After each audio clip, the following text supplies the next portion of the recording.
Ouais. La connexion est relancée du coup. Donc on est de retour. Les aléas du direct. Faut tester, retester le son. C'est comme je disais tout à l'heure, c'est important que vous puissiez bien entendre parce que c'est vraiment aussi une conférence qui est pour vous, que vous puissiez avoir des questions et que vous puissiez interagir aussi pendant la conférence. Donc comme je disais tout à l'heure, ça ne va pas être une intervention j'essaie toute seule comme une grande. Est-ce que c'est toujours ok pour le son? Ouais. Ça va? Ok. Je ne sais pas pour le style comment je l'ai accroché, mais ce n'est pas grave. Si vous m'entendez, c'est parfait. Donc on est en direct du centre commercial La Cour Périnon à Fort-de-France, comme je disais tout à l'heure, pour l'événement organisé par La Magie des Fêtes, donc le Love Pop-Up Store, donc qui est un concept éphémère et qui dure toute cette semaine. Et je suis ravie de commencer la semaine, du coup de démarrer le cycle de conférences de cet événement. Alors c'est un super événement, il y a plein de stands, n'hésitez pas à venir tout au long de la semaine, de la journée, pendant votre pause-déj, si vous travaillez au centre-ville, si vous passez par le centre-ville. Franchement, faites un stop au centre commercial de la Cour Périnon aujourd'hui et toute cette semaine. Donc, comme je disais, je vais démarrer le cycle de conférences. Merci d'ailleurs à La Magie des Fêtes pour cette invitation. Et donc, nous allons parler aujourd'hui. Donc, je pense que si vous étiez connectés tout à l'heure, vous savez de quoi on va parler, mais je vais répéter le thème. Donc, on va parler des enjeux et de la nécessité d'avoir une bonne gestion émotionnelle au quotidien. Alors, c'était tout un programme, n'est-ce pas? Mais ne vous inquiétez pas. Donc, dans un premier temps, ce que je vais faire, c'est que je vais me présenter brièvement. Ensuite, on va aborder les choses à la base, vraiment pour que vous puissiez comprendre la gestion émotionnelle. On va vraiment décortiquer les choses une à une.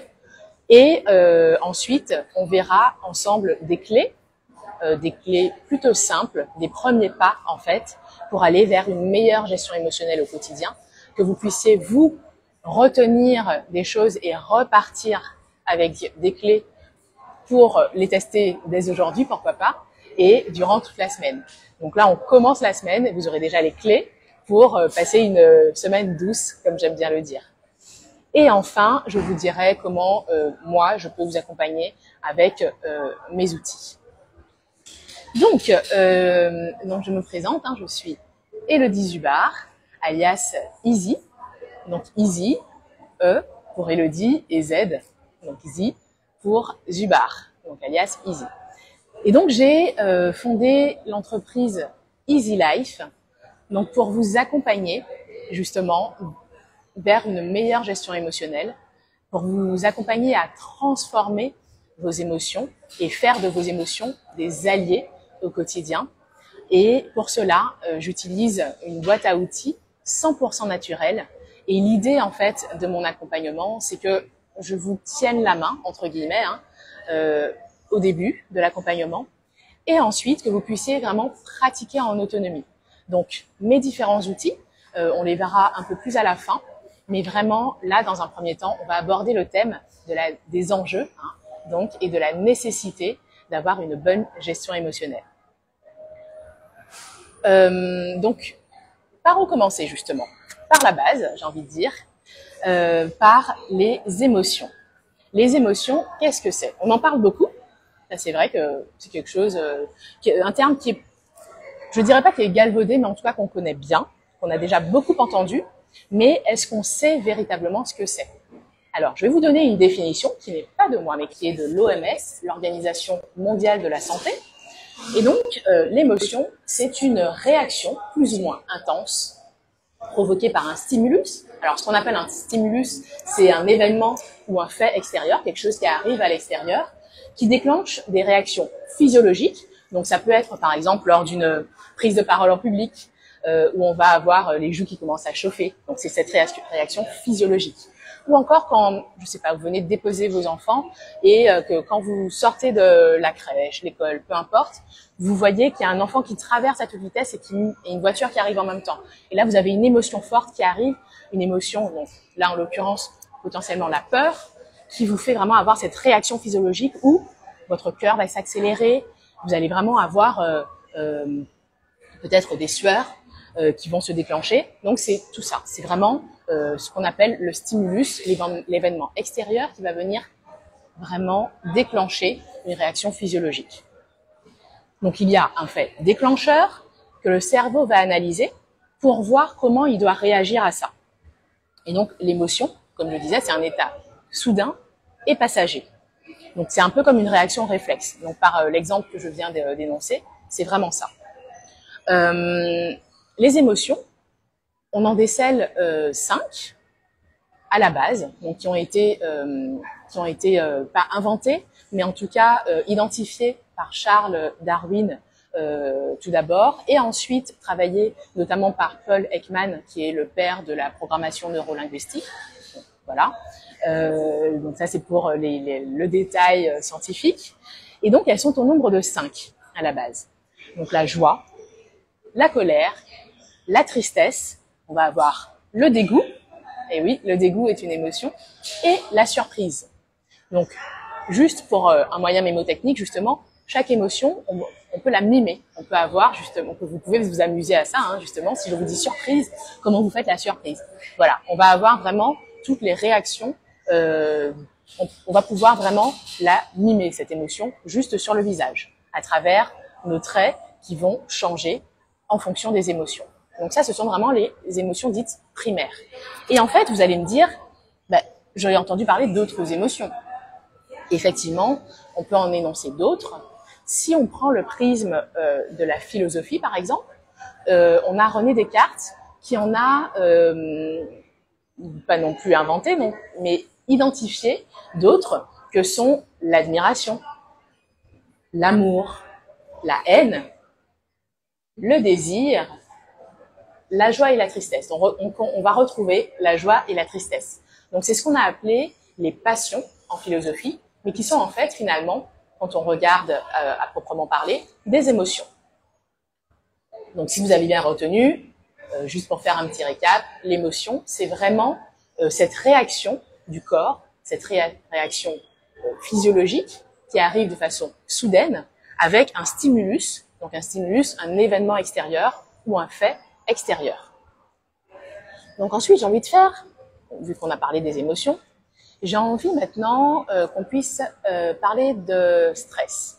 Et vous allez comprendre pourquoi je vais vous parler de stress maintenant.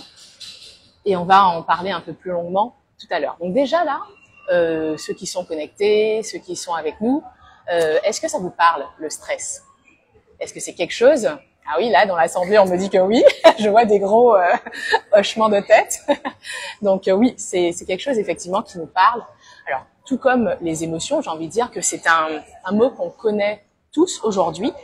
Et il faut savoir que le stress, c'est avant tout une réaction normale. C'est une réaction de notre organisme pour qu'on puisse s'adapter. Voilà.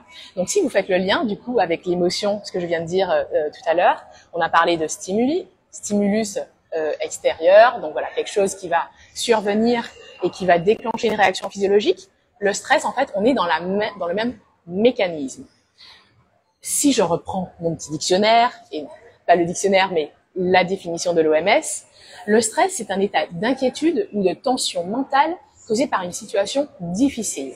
Donc une situation qu'on juge, nous, difficile. Il s'agit d'une réponse humaine naturelle, donc c'est ce que je vous disais, dite d'adaptation, qui nous incite à relever les défis et à faire face aux menaces auxquelles on est confronté dans notre vie.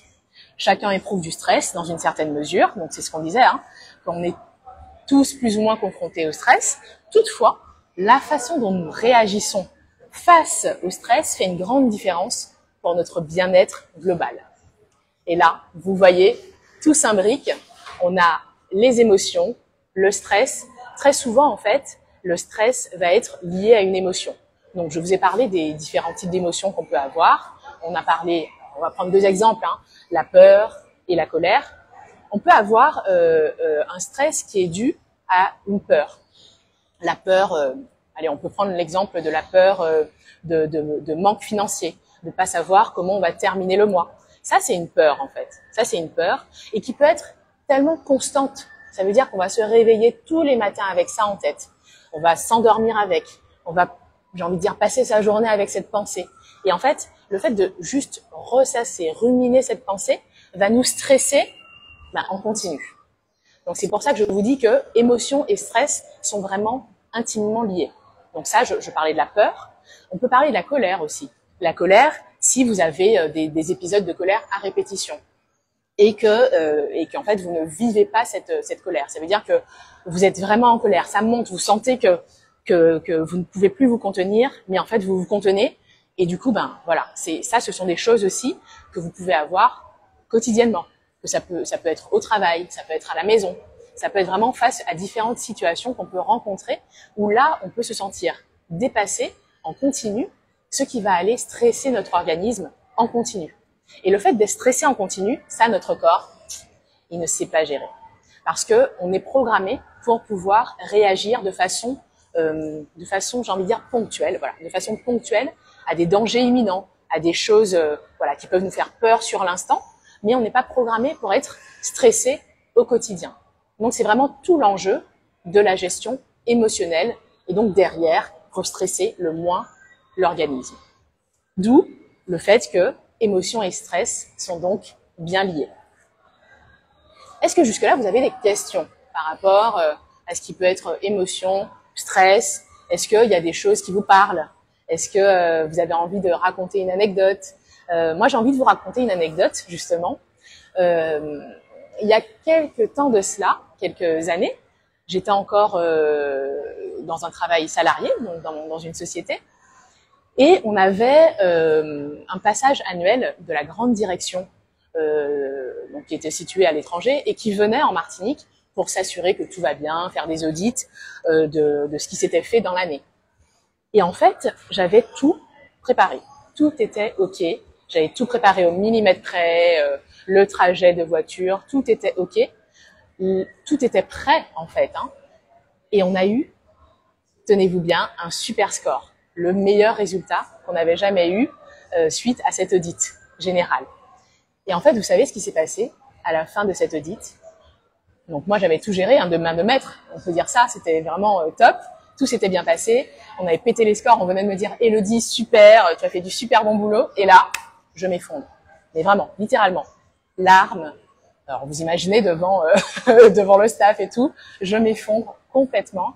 Et en fait, c'était vraiment un stress. Je suis arrivée à un stress tellement extrême que c'est comme ça que mon corps a relâché la pression. C'est vraiment ça. Donc, c'est pourquoi je prends cette anecdote, parce que je pense que ça peut vous arriver, ça peut vous être arrivé. Je ne sais pas si ça vous est déjà arrivé, mais en tout cas, moi, ça m'est arrivé. Et à partir de ce jour-là, je me suis dit que c'est pas possible, en fait, de se laisser submerger par des émotions et finalement de se laisser dicter sa vie, entre guillemets, ses réactions, de ne pas avoir le contrôle dessus et se dire qu'on n'y peut rien. Et tenez-vous bien, j'ai traîné cet épisode-là longtemps et j'en ai eu honte pendant très longtemps. Mais vraiment une honte incroyable parce que c'est quelque chose qui est resté finalement, j'ai envie de dire, dans les annales de la société et qu'on m'a ressassé après, alors sous forme de boutade, mais bon, forcément, enfin moi, ça faisait remonter, voilà, ça faisait pas forcément plaisir d'entendre ça à chaque fois. Donc voilà, tout ça pour vous dire, je vous raconte pas ma vie, mais vraiment pour vous montrer un peu mon parcours et pourquoi cette question-là est importante pour moi.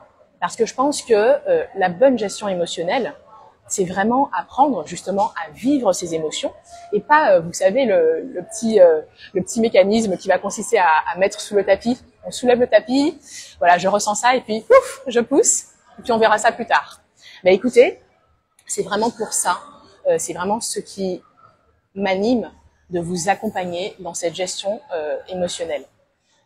Donc l'idée en fait, c'est vraiment d'avoir des méthodes naturelles, comme je vous disais tout à l'heure, et des méthodes qui puissent vous aider et que vous puissiez par la suite, au fur et à mesure, vous auto-coacher avec ces méthodes naturelles. On va les voir tout à l'heure. et je continue. Donc écoutez, si ça vous parle, je suis contente, je suis ravie. N'hésitez pas à poser vos questions, hein, n'est-ce pas? C'est vraiment quelque chose d'interactif. Je vous parle de mon expérience, de ma vie. Mais vraiment, c'est hyper important, cette question. Et j'aimerais vraiment que vous puissiez repartir, en tout cas, avec le fait que, voilà, déjà, émotion et stress sont intimement liés, que plus vous cachez, ou en tout cas, vous ne vivez pas vos émotions, plus vous stressez votre organisme au quotidien. Donc vraiment, l'idée, c'est d'aller apprendre à gérer cela. Et comment faire, justement? Ben, écoutez, première chose, moi, ce que j'ai envie de vous dire pour apprendre à mieux gérer vos émotions et votre stress au quotidien, c'est de prendre les choses à bras-le-corps. Et oui, faire face. C'est-à-dire que ce que je vous ai dit, là, le fameux comportement où on va soulever le tapis et puis pousser l'émotion gentiment et revenir après, parce que finalement, on n'y revient pas, hein, parce qu'elle va ressortir d'elle-même, l'émotion. Et pas forcément comme on l'aurait voulu. Je vais vous rappeler hein, les larmes dont je vous ai parlé après mon audit, voilà, ben, c'est exactement ça.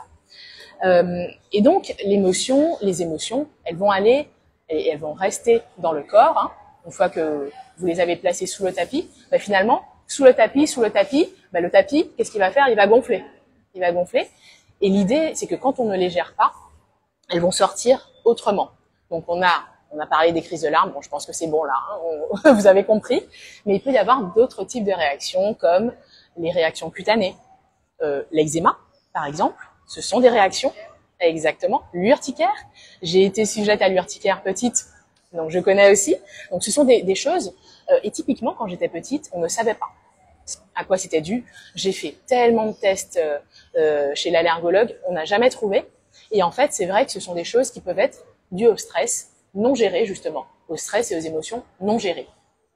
Donc, je disais des réactions cutanées, et il peut y avoir aussi des allergies, des toux à répétition, où on a l'impression, en fait, qu'on est juste allergique à quelque chose et on ne sait pas trop quoi. Voilà. Donc ensuite, comment faire, hein, déjà, pour faire face à tout ça? Comme je disais, c'est prendre le problème à bras-le-corps. Et comment faire? Une des premières choses et une des premières clés, vraiment, et je pense que c'est peut-être la chose la plus importante dans un premier temps, c'est d'identifier la source du stress, la source de l'émotion. Et vraiment, comment faire pour ça? C'est savoir quand ça se passe, ce qu'on ressent, où ça se manifeste. Alors quand je dis où ça se manifeste, je vous ai dit hein, tout à l'heure, par exemple, quand on est tétanisé à l'idée de prendre la parole en public, on peut avoir justement de la chaleur dans les joues, vraiment être capable d'identifier les sensations qu'on va ressentir dans le corps. C'est ça l'idée. Et ensuite, pourquoi on est stressé ou on ressent cette émotion. Donc, vous l'aurez compris, hein, c'est un premier travail d'identification. Et l'idée, c'est d'avoir comme un carnet de bord, ou en tout cas, c'est vrai que si vous ressentez la chose sur le moment, vous n'allez peut-être pas prendre votre carnet pour noter les choses, mais en tout cas, gardez ça en tête. Quand vous êtes calmé, le noter et faire un point à la fin de la semaine sur ce que vous avez noté et voir en fait ce qui revient, ce qui a tendance à revenir et peut-être retrouver une sorte de dénominateur commun. Donc, on a parlé tout à l'heure de la peur de la fin de mois, de comment on va terminer le mois financièrement. Donc, ça peut être vraiment identifier ça et juste en prendre conscience déjà. Donc ça, c'est vraiment la première chose à faire, identifier. Parce que ça ne sert à rien en fait, hein, d'aller mettre un pansement sur quelque chose sans avoir identifié la source du problème. Parce que l'idée, c'est qu'on va à chaque fois changer le pansement, mais finalement, on n'aura pas identifié la source. Donc ça, c'est vraiment, j'ai envie de dire, la première chose et une chose qu'on peut tous faire, hein, s'y astreindre et ça peut être vraiment le premier pas pour apprendre à gérer ses émotions. La deuxième chose, et pas des moindres, je vais vous parler alimentation et sommeil. Et oui, parce que justement, on ne peut pas dissocier les émotions du corps, justement. Et l'idée, c'est vraiment d'aller bien nourrir son corps et bien le traiter. Donc avec l'alimentation et le sommeil. Quand je parle d'alimentation, on ne parle pas du tout de régime. De toute façon, je suis anti-régime. L'idée des régimes, justement, je pense que c'est contre-productif parce que ça va au contraire aller stresser l'organisme. Donc, on a parlé stress et émotions là en début. Donc, je pense que c'est pas la peine de rajouter du stress à l'organisme avec des régimes. C'est vraiment adopter une alimentation et une hygiène de vie anti-inflammatoire qui va aussi protéger votre corps du stress oxydatif et vos cellules et aller vraiment temporiser vos émotions. Parce que oui, c'est possible, en adoptant une bonne alimentation et une hygiène de vie, c'est possible d'agir sur sa gestion émotionnelle. Donc c'est une alimentation anti-inflammatoire avec beaucoup d'antioxydants. On a parlé de stress oxydatif et ces antioxydants vont aller justement à la source et vraiment nourrir vos cellules. J'ai parlé sommeil. Donc le sommeil, dites-moi, est-ce que vous avez des problèmes de sommeil, des tendances à être anxieux, à vous endormir difficilement, par exemple, ou vous réveiller dans la nuit et avoir des difficultés à vous rendormir? Ça peut être lié au stress, à l'anxiété. Et donc, c'est aussi un deuxième... C'est vrai, j'entends des... Ah. Donc, c'est vraiment une réaction. C'est une réaction, en fait. Donc, je ne sais pas ce qui vous stresse, mais ça pourrait être pas mal d'identifier si vous vous réveillez vraiment à répétition. Mais en tout cas, c'est une des réactions, justement. Se dire, c'est bizarre, j'avais pas de problème de sommeil avant, et puis là, ces derniers temps, ça arrive vraiment à répétition, que ce soit à l'endormissement, on le disait tout à l'heure, ou si vous vous réveillez dans la nuit, à ne pas pouvoir vous rendormir, c'est qu'il y a vraiment quelque chose. Il y a quelque chose qui vous tracasse, que vous n'arrivez pas forcément à identifier pour l'instant, mais vous pouvez le noter. Et donc ça, un corps bien reposé, c'est hyper important. Donc, identifier tout ça, c'est très important. Donc, je vous ai dit, la première chose, c'est vraiment d'identifier, via un carnet de bord, des notes vocales, peu importe, mais en tout cas, identifier, faire le point en fin de semaine. La deuxième chose, vérifier et vous assurer que votre corps est bien traité, que vous traitez bien votre corps, en fait, parce que on est les premiers aux premières loges par rapport à notre corps, n'est-ce pas? C'est notre véhicule. Donc, vraiment, s'assurer que vous traitez bien votre corps via votre alimentation et votre sommeil. Et la troisième clé, c'est d'être attentif à votre environnement. Donc, on a parlé de l'émotion et du fait que il y a des stimuli extérieurs qui vont venir influencer et venir déclencher des réactions physiologiques. Donc ça, ce sont les émotions et souvent le stress qui sont liés. Et donc, l'idée ici, c'est vraiment de faire attention à tout son environnement. Ce que j'entends par environnement, ça va être tout ce qui va être routinier, tout ce qui va vous, disons les choses franchement, tout ce qui va vous mettre bien, tout simplement. Personnellement, le matin, alors j'aime bien me réveiller avant mes enfants, avant mon chéri, donc avant tout le monde en fait. Il y a que mon chien qui est réveillé, mais j'aime bien me réveiller avant tout le monde pour avoir ce moment-là où la maison est dans le calme. Je me réveille tranquillement, à mon rythme, je fais ce que j'ai envie de faire et ensuite, c'est bon, tout le monde peut se réveiller, les plateaux sont déjà prêts, le petit-déj, moi je suis prête et je suis prête pour tout le monde. Parce que l'idée ici, c'est vraiment, quand je dis vous mettre bien, c'est vraiment ça. C'est-à-dire que vous soyez OK, et je parle là déjà aussi pour les mamans qui se reconnaîtront, c'est que quand vous n'êtes pas bien, les enfants le ressentent de façon instantanée, j'ai envie de dire, et vous leur envoient, mais allez, au centuple.